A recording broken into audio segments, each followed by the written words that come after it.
Hey guys, what's up? My name is Jamie Harrison, and thank you very much for signing up to my mailing list or whatever you did to get this free lesson. In this lesson, I'm going to kind of just give you a taster, I guess, of what kind of things I do in my kind of single song lessons, which you might have seen on the website. So usually I do it like single songs. So, for example, Little Wing or Lenny or Bold as Love, all kind of in depth on those single songs. But this lesson is more of kind of a tip lesson, or kind of a more general approach type thing to playing this style.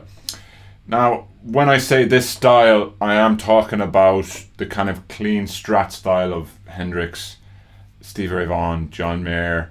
You see it small bits amongst other players like John Frusciante and the Chili Peppers and people like that, to a lesser extent, but it's all kind of influenced originally by Hendrix.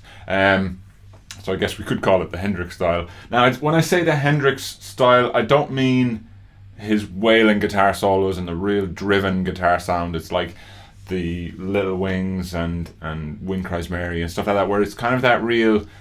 It's quite clean. It's quite clean sound, but it's basically, I guess you could kind of be defined as kind of rhythm and lead in one, if you know what I mean.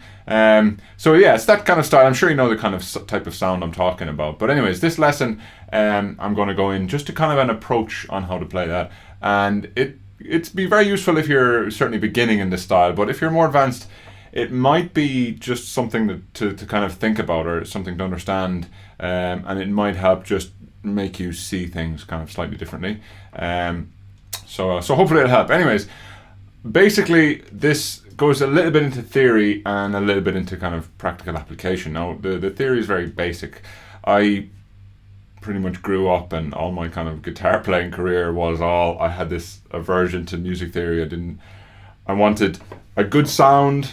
I wanted my fingers to move as fast as possible, and I wanted just to play the songs that I wanted to play. I didn't want to be looking at notes. I didn't want to be, looking at this length of note on the scale, on the stave, or all that sort of stuff, or tabs, or any of that kind of numbers. Like looking at music via numbers and stuff like that.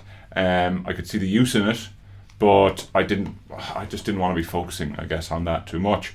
So I wasn't mad about music theory, but I came across, I do understand it can be valuable for sure, but I did come across this thing called the CAGED system, CAGED system.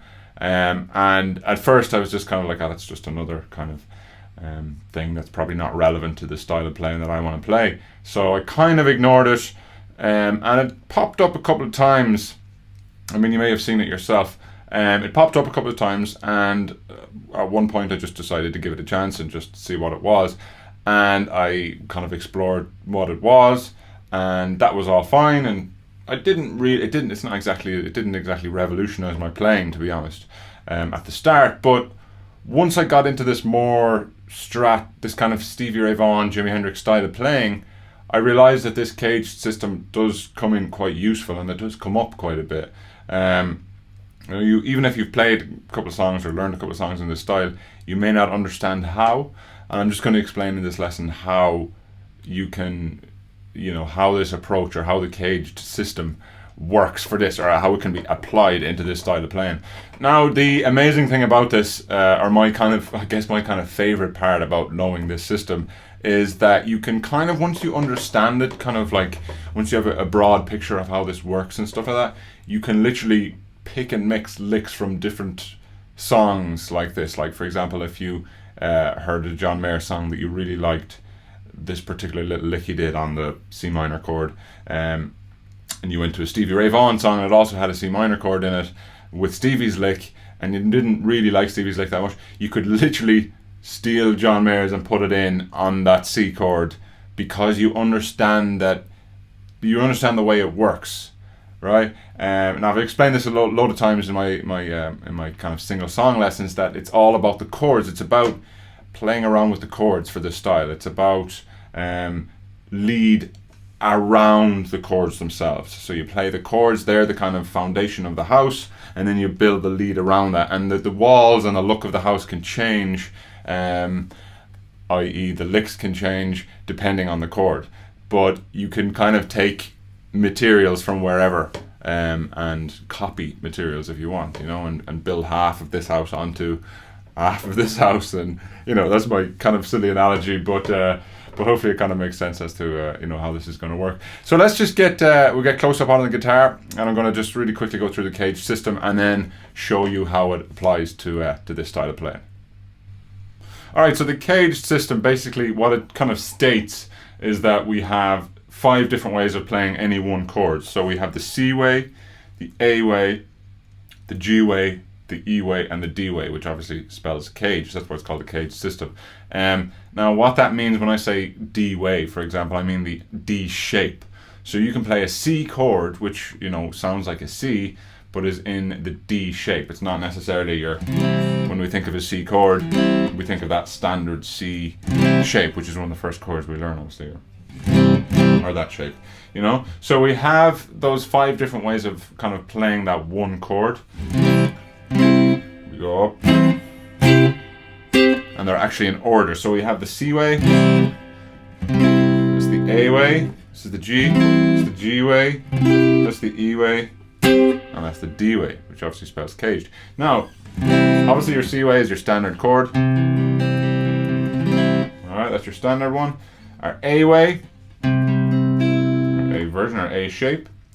Depends on which way you play this. I play this, my fingers are actually double jointed, so they kind of do this quite easily.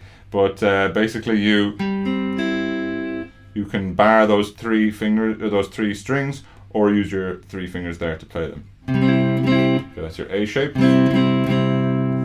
Now your G shape doesn't really look like a G shape. All it is the same, barring those same 3 strings, but with the first finger instead, and then putting your 3rd finger 2 frets above that on the 5th string.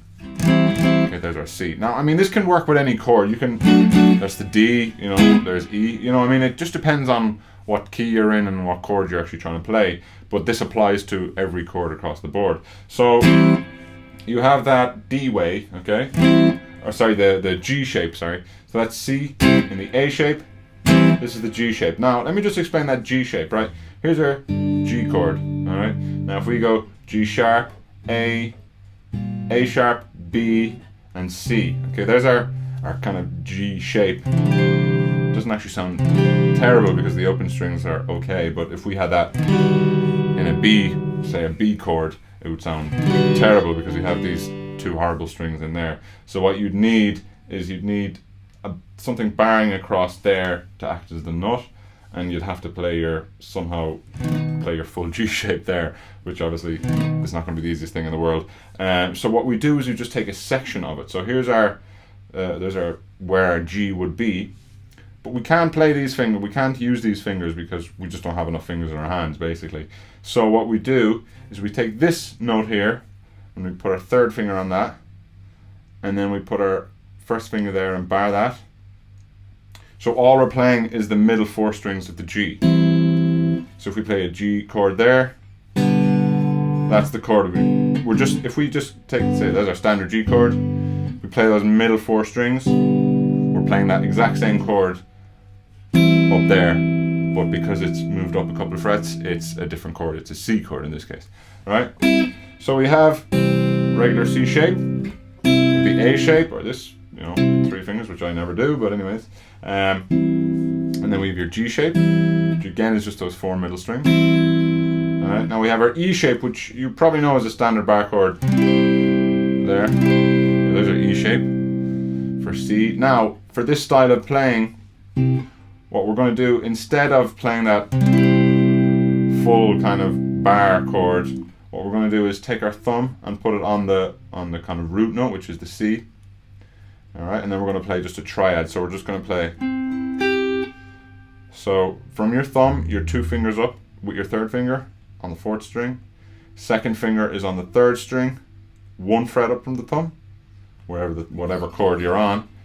And then the 1st finger is on the same fret as the thumb, but on the 2nd string. And also one more thing to note about this kind of triad style of chord is that this 5th string is actually muted, and how you do that is your thumb, the kind of fleshy part of your thumb just there, is just touching that string, so it's muted out like that. And also underneath this 1st finger, we have the first string being muted out as well. Alright, so we can play that whole chord really clean because these two strings are not in it, you know. Now that's exactly the same notes as you would play in that same kind of bar chord, the standard bar chord shape, but it's these, it's just picking out the four kind of, I suppose the kind of primary notes out of that chord and just kind of letting them shine through, because that way we can actually, you know, mess around with our fingers and use different kind of shapes, as I'll show you in the kind of next section once I finish off just explaining the system itself. So anyways, there's our E shape for the C. All right, now our next shape is our D. Now this isn't kind of as common as a chord as the other ones, but if you can imagine as your D shape, if you can imagine taking that down to a C, you'd have to go 1, 2 down. Now it's obviously too low, but if we move that up, we have this. Okay, now I'd play that there with a little finger and the third finger. So what it is this is like your D. This is where your D would be. So if you play that, that's your D shape. So here's your standard D chord. You could play that up 12 frets, which is just an octave up. Now obviously it's a D, so if we go down, we go, you know, C sharp down to C. Right, we'll ignore that one. So there's our C chord, right? But it's a little bit thin sounding, right? So we don't want to, you know, we want to bring a bit more bass sound in there. So what we do, we concentrate mainly, you could bar this actually. Right? But what we do is we bring our first finger there to bar the four, you know, the four strings kind of 2 frets below that D. We have that triad. I'd mainly concentrate around that triad. If you want to bar that there, feel free to do so. I just don't do it because it's just not something I do. So that's your D shape. So just to kind of recap on that actual whole system, so we have the C shape, A shape, G shape, E shape, and D shape, which obviously is C, A, G, E, D in that order. So say for example we have, well, say if we have a D chord, right? So there's our D. So the next shape that would be for the D is gonna, because D is at the end of CAGED, we have to start again. So it goes in that order. It doesn't always start from C. I just did it the easiest way because it started, you know, CAGED starts with a C. But if we take a D chord, the next one we have to do is a C shape. So that would be your D chord up here. That's your other way of playing it. Just on that note, just the C shape, just in this style, that's your C shape for, say for example, D in this case. That's your D chord, right? Which is just essentially a C, you know, moved up, and then we just bring the bar back here, so it sounds right. But generally for this style of playing, what they do is they take off the middle finger, the little finger. So that is used quite often, you know, the Hendrixy kind of sound, or so that would be considered a C shape. So that is that C shape, but just because the little finger stretching over just kind of makes things awkward a little bit. It's much easier just to, you know, come on, you know, you'd recognize that from, you know, what is it?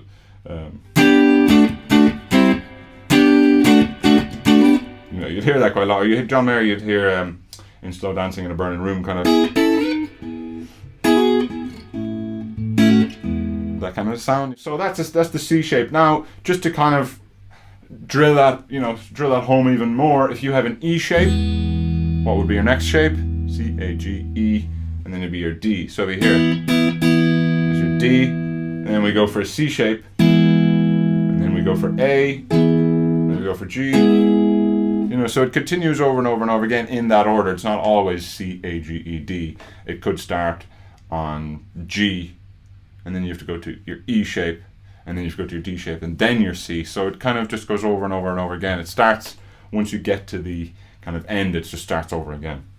Right, so that's the system. Now, how does that apply to this Strat style of playing, this Jimi Hendrixy, Stevie Ray kind of style? Basically, the way I'm going to just do this is just kind of show you a couple of different kind of licks and stuff like that, or different ways of kind of adjusting those chords. into something that would be used in this kind of style. So we'll go through each one by one. Some of them will be more useful than others for this style and will be more kind of obvious than others, but I'll go through each one anyway. So we have a C chord there.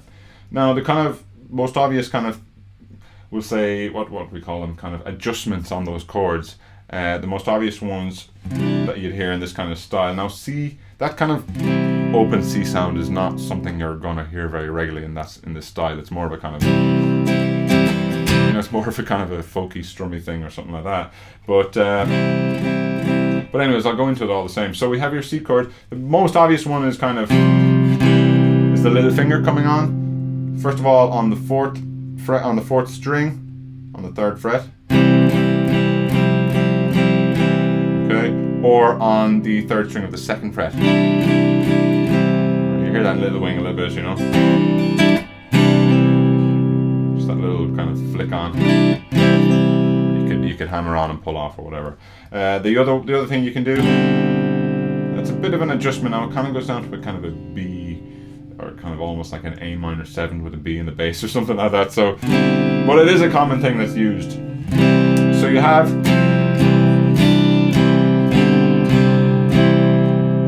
It's all kind of messing around with the C chord. Now there is a chord in Little Wing, for example, that is actually kind of, it's a C chord, but it's kind of bluesied up a little bit, if that's a word. And they put in is that an A note? Yeah, it's an A. So he puts in the A note there, which is the second fret of the third string. Okay. So yeah, on that C you have that kind of. Now, lifting off your middle finger is another thing you can do. Okay. Now that's all very kind of straightforward stuff. It's not as, like I said, it's not as applicable to this style, but that's just because that chord isn't really applicable to this style. I'm just covering them all, just kind of for kind of sake of, you know, completion of the whole thing or whatever. But anyways, there's our C chord. There's a few little things you can do. Little finger on there, little finger on there, middle finger off, middle finger on the A note. Another one you can put on the G. Again, not used very often in this style, but you can put it on the first fret there on the third string as well. So let's move on to our A shape. Now again, this one isn't as commonly used in this style. It is used, but it's more kind of, it's more just kind of a strummed chord, I guess.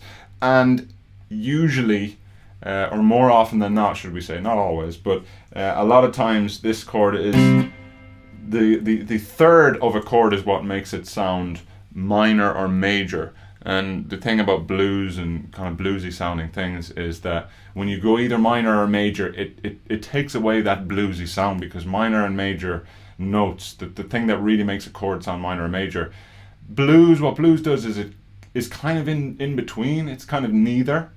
It just has that cool kind of sound. So once you go into either of those, it kind of puts the sound straight away into a box, if that makes sense. So what this is just using the root, the fifth, and the root again. So if we just play those three chords, for example, again, this is in Little Wing, it goes.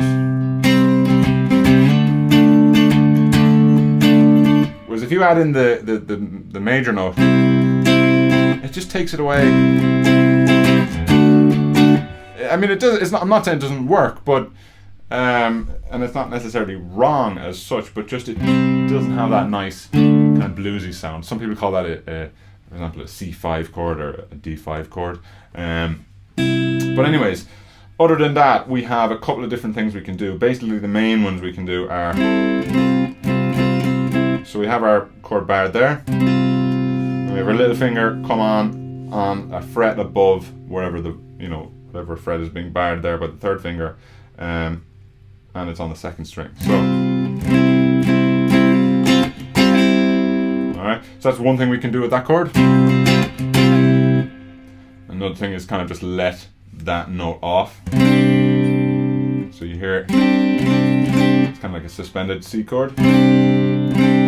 Alright, so there's again our C chord.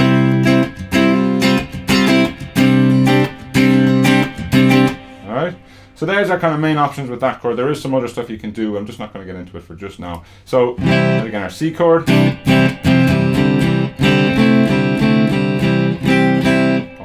strings, and then this one we're just going to kind of stick with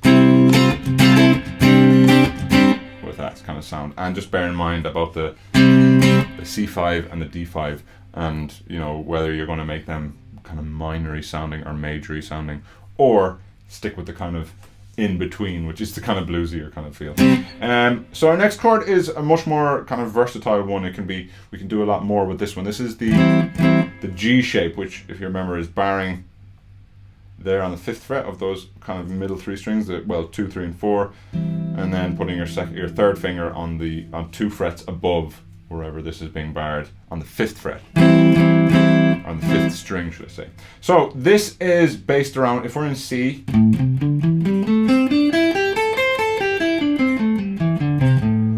that's the pentatonic scale we're going to be playing if we're in the key of C. We're not in C minor, because if we were in C minor, we'd be playing out there, you know. We'd be playing there, but because we're in C, we drop down 3 frets to make it major. That's another thing. I'm not going to get into why that is or anything just yet, but we will at some point get into that. But anyways, we're in this kind of A minor kind of pentatonic scale, if you want to think of it like that, or just, you know, C major. So anyways, because we're here in that scale, when we play this G shape, we're kind of very much based around that pentatonic shape. So for example,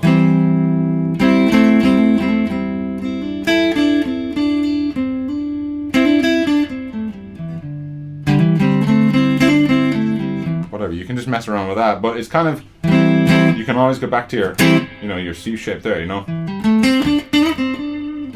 But you're still based around.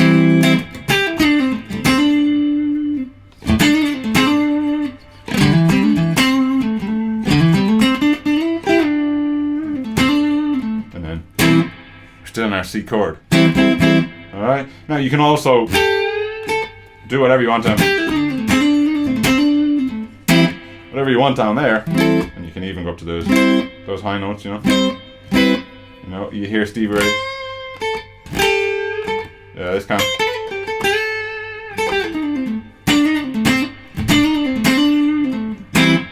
We're still in that kind of C chord. Again, it depends where you are in the song and what kind of a sound you're going for. But when you're in that G shape, you really can kind of, you know, mess around with.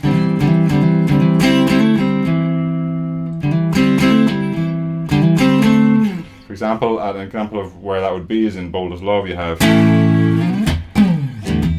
now he goes, does that little lick there comes from, we're in the E, still in the E chord, but that little lick comes from that G shape of the E chord. So there's your, you know, your A-shaped E chord. So there's your G shape, and then you go, which is, if we were to take it in C, we'd go, that's all it is, right? So that's an example of a lick that's used there. It's used all over the place, this one, this G1, you know. But anyway, so the G1 is quite a versatile one to use. So do kind of try and start noticing the licks that are used in that shape, because it is, you know, as I said, quite a common one. The next one is the E shape. So like I said before, we're not using that E shape, we're using the thumb over, and then our little triad here. Now the most common one here is to bring down our first finger 1 fret and up 1 string, and bring down our middle finger down 1 fret and down 1 string, okay? So both first finger and second finger go down a fret, but they switch strings. So that's the most common kind of one there. So we go, okay, you can then hammer back onto that, which is quite a common one. That kind of thing. So, and another one that's quite common is either of those here. It's not as common with this one. Just bringing your little finger onto the on the 3rd string, bringing it onto the, you know, the fret just below your 3rd finger there. So we have, for that we have,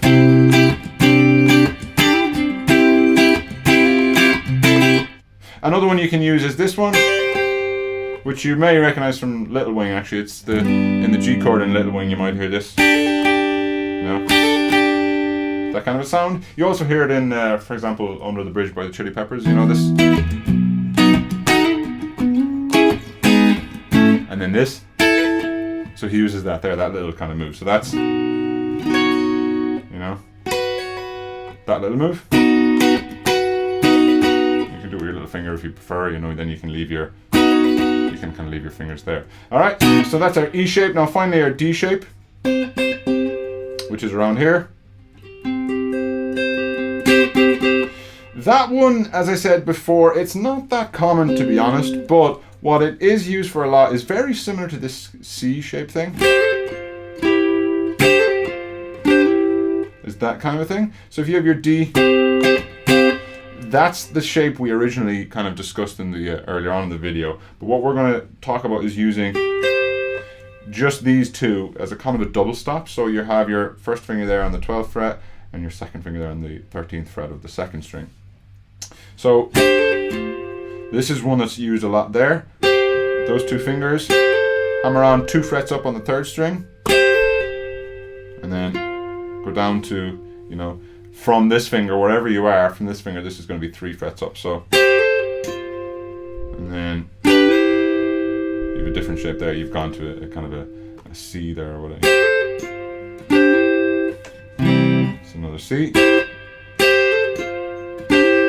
Okay, so you're kind of doing similar things to down here.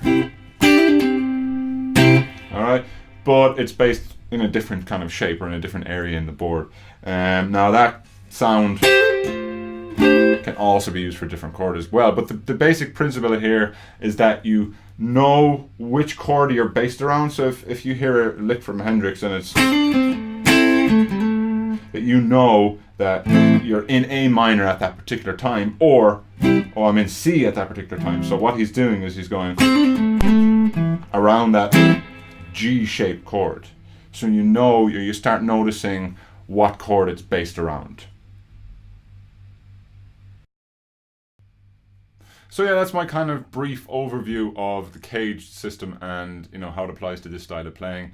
But I've literally only skimmed the surface there. There's obviously so much more to learn for this, but I genuinely believe that the best way of doing that is learning songs by these guys, by Hendrix, by Stevie Ray, by John Mayer, finding their songs, listening to them to no end so that you know exactly what it sounds like, and then going to, you know, whatever instruction you want, be it mine or someone else's, and, you know, learning the songs and getting them down perfectly. Like I said before, I do have like single song lessons on my website. I have for Bold as Love and Little Wing and Lillian, songs like that, where I really go in depth and there's hours and hours of video on exactly what's going on where, and, you know, what licks work where, and really take my covers of the songs, of these kind of classic songs, and break down exactly what they're doing. And I also do a little bit of, because it's just me and the guitar, I don't really like as much when there's backing tracks or when there's, you know, other stuff. I just want to look at the guitar playing. That's what I'm interested in. So I've stripped all that away, and because of that, I've kind of composed the solos and things like that, so that there's also, you know, rhythm going on, you know, at the same time as the lead, so it's all kind of together. So feel free to go to the website and grab one of those, and bundle them as well. You know, if you get a couple together, you first of all get it cheaper, but also you kind of figure out, you know, what's common in the various different songs, because there's a lot of kind of commonalities throughout, you know, all of these songs. So anyways, I hope you enjoyed this lesson and got some benefit from it. And like I said, if you want to get any further or go any deeper, feel free to check out my website, jamieharrisonguitar.com, and give us a message if you have any questions. We might see you soon. Thanks very much.